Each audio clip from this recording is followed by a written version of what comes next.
22，黑暗森林谈话。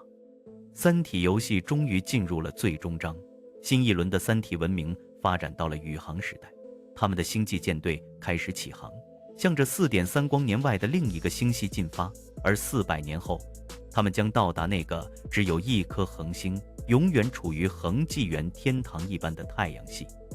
由于汪淼的卧底，军方知道了三体组织下一次聚会的时间与地点，同时拟定了袭击计划。叶文洁冥冥之中有一种不好的预感。参加聚会前，他散步来到了女儿的坟前面，遇到了也来这里散心的罗辑。罗辑是杨东的同学，人很聪明，但生性散漫。罗辑原本是研究天文学的，后来为了名利改叫社会学。叶文洁建议罗辑把天文学和社会学结合起来，搞一门宇宙社会学。实际上多年以来，叶文洁的内心是矛盾的，他对人类失望，因为人类的自私与贪婪害得他家破人亡，他对人类是非常失望的。同时，他当年难产快死的时候，是周围的村民为他献血救了他，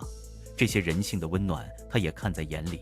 同时，他虽然认为三体人的文明水平高于人类，但自己也知道这不是绝对的。在与三体接触后的这些年，他也对宇宙文明的形态有过思考，而这些思考表明三体人未必是什么善类。再加上女儿本质上是因为自己而自杀，这些愧疚最终让他向罗辑吐露了这些年的思考。叶文洁给罗辑的启示有几个要点：一，宇宙社会学是一门演绎法，底层是纯粹的逻辑推理；二，宇宙文明的结构其实很简单，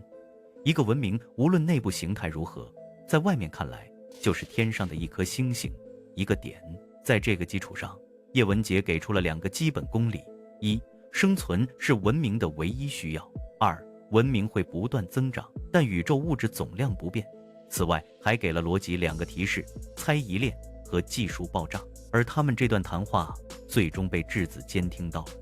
关于叶文洁有没有悟出黑暗森林理论，文中始终没有实锤，加上这一段是第2部补充的，我们也很难从第1部里叶文洁的言行去判断。个人理解，叶文洁大概率悟出了黑暗森林理论，至少是十分接近黑暗森林理论了。原因就在于他首先提出了宇宙社会学是纯粹的推理，而黑暗森林最精髓的地方就是宇宙文明间的无条件攻击，这是纯粹推理导致的。另外，他给出的2个关键词也非常浓缩和精准。